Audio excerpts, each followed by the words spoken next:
bakazana ngo barashaka gutera ubwoba ngo Kagame navuga ngo bazamujyana, uzanjyana hese wowe?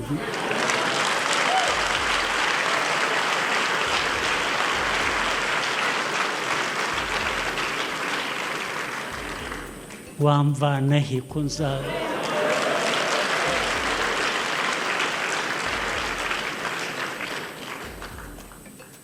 bagatangira sanctions James kabarebe sanctions officers sanctions for what? You are just foolish, absolutely foolish.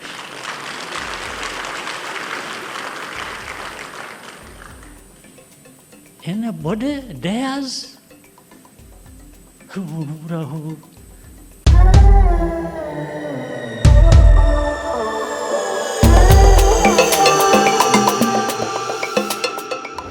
Yes, tubaye ikaze ndetse tubifuriza gukomeza kugubwa neza ndetse no kuryoherwa n'amakuru n'ibiganiro bigiye bitandukanye tugenda tubagezaho buri munsi uko bwije nuko bukenyita nyawe sike nyawe lambeto and welcome to KC Kigali connecting ngira ngo uringeze cyane kuba warahisemo kujya ukurikira amakuru yacu ndetse n'ibiganiro bigiye bitandukanye tugenda tukugezaho umunsi kundi. Niba warakoze subscribe buri muntu w'ingezi cyane, ariko niba utarayikora yikore kugira ngo tujye dukomeza kubana gatanu ku kandi.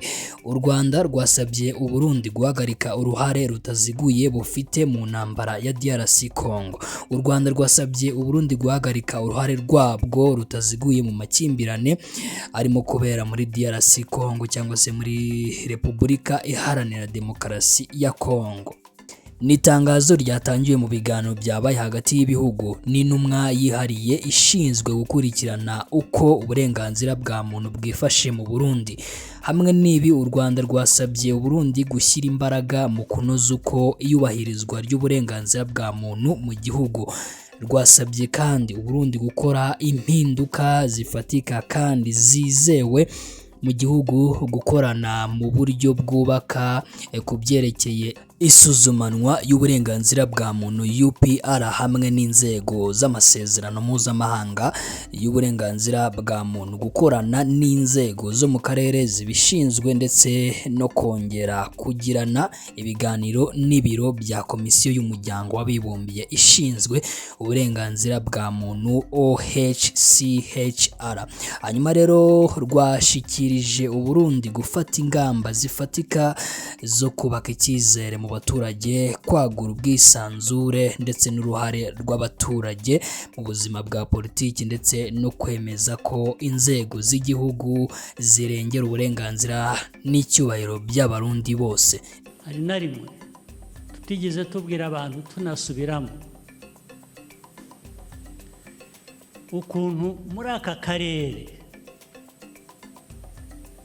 harimo ideology ijyanye na genocide, ijyanye n'ibyabaye hano mu Rwanda byo kwica abantu ukabicira icyo bari cyo. Hari ubwo tutabisobanuye, hari aho bitazwi ko byanditswe se, ko byanaganiriwe isi yose ikabiha n'umunsi ikabivuga, bigeraho bikarigita gusa bikazimira. Hari umunsi n'umwe tutigeze twamagana abayobozi muri aka karere bafata mikoro nk'iyi bakigisha abantu kwicara abantu icyo ari cyo. Hari na rimwe tutigeze dusobanura amateka ajyanye n'ukuntu abantu bavuga ikinyarwanda bari hakurya y'imipaka y'u Rwanda nk'aba nyiri ibyo bihugu nyuma yo guca iyo mipaka. Bihuriye he n'u Rwanda? Twebwe u Rwanda ibibazo byabaye mbere y'uko mvuka cyangwa na nyuma nkivuka, byaba bite ibibazo nateye igihewe cyangwa undi ungana nanjye? Bishoboka bite? bishoboka bite kuvuga ngo ibyo tuvuga buri munsi bijyanye n'umutekano w'iki gihugu cyacu biragenda bigahinduka amabuye y'agaciro, biragenda bigahinduka ko u Rwanda rukoresha ibyo rukora bigera ku mipaka yacu na Congo cyane cyane n'abandi baturanyi, ariko bamwe bigize gukinisha ibyo by'interahamwe nabo, kandi rwose n'uyu munsi babimenye na kiriya gihe barabimenye, tuzahangana nabo.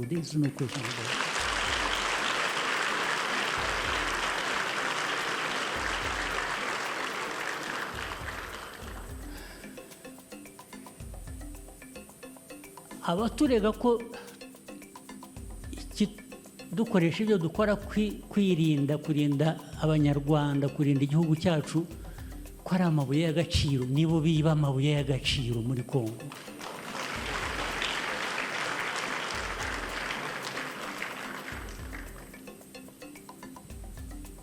Ibi bihugu bikize byo hanze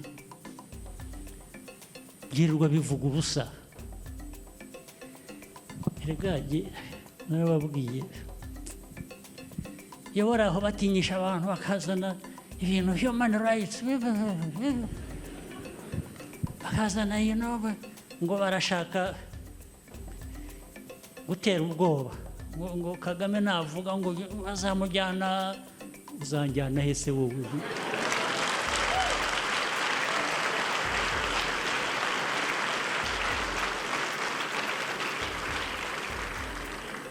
Mwamvana he ko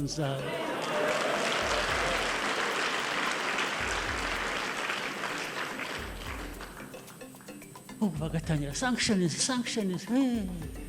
James Kabarebe, sanctions, officers, sanctions for what? You are just foolish, absolutely foolish.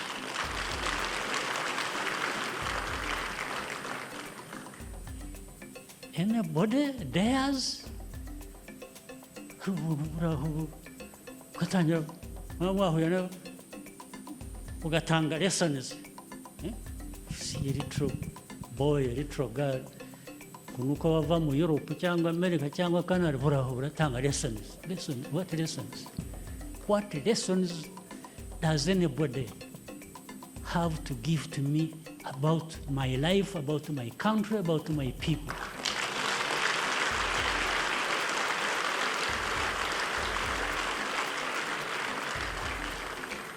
That is absolute stupidity. We cannot be driven on that basis.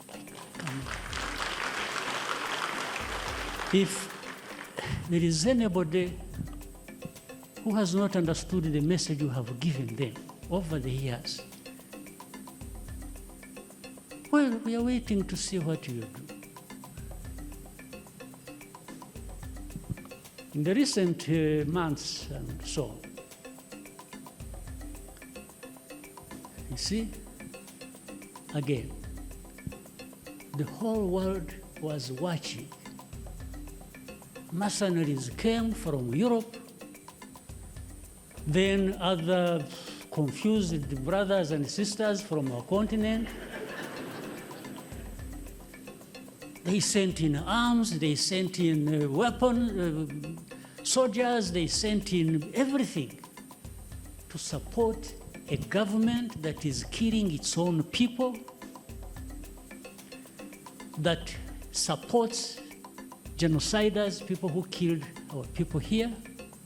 1 million people we lost in 100 days were murdered by the same bastards.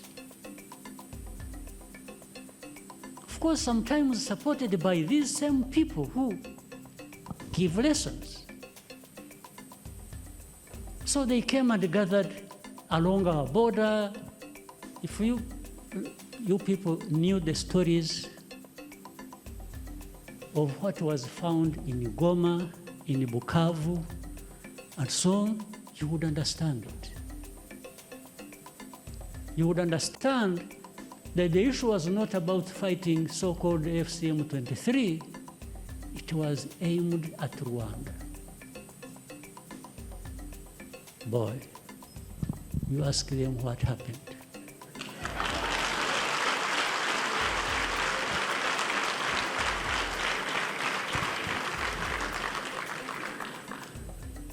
What happened was only a fraction of actually what we could do.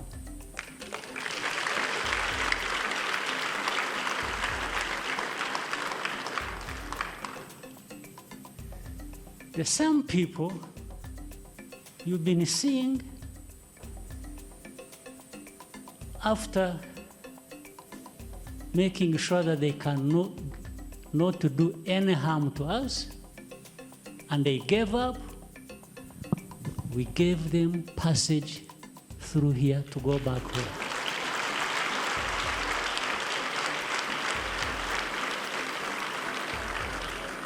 We gave them passage. We gave them security. We made sure they went back home.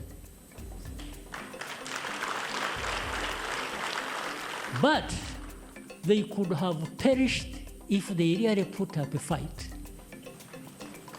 There's no question about it. I'm saying it now, and for tomorrow, if anybody attempts, you will see it.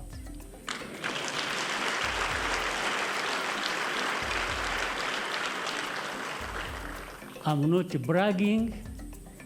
I'm not doing anything. I'm just saying the truth to whoever wants to listen. If you have other ideas, then we shall sort it out.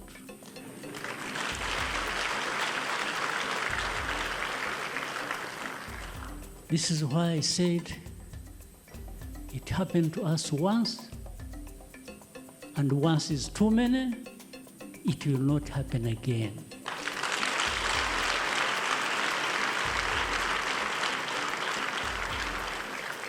You used to hear people saying, oh, they have power, they have capacity, they have everything they need to even threaten this capital where all of us are now, from a distance. We told them, we may not have that capacity ourselves. We will find you there.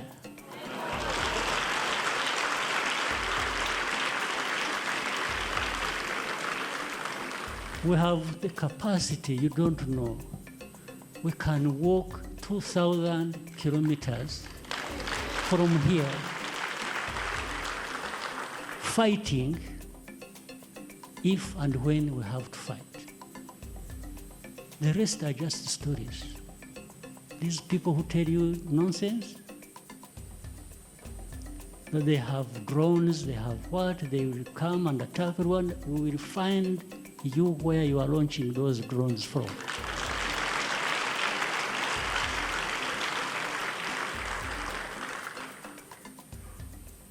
So, but we have said this many times before, and it was simply saying, please, there is no need to attack us, there is no need to threaten us. We don't threaten you. We don't wish you anything bad. Just, if you can't cooperate with us, leave us alone, please.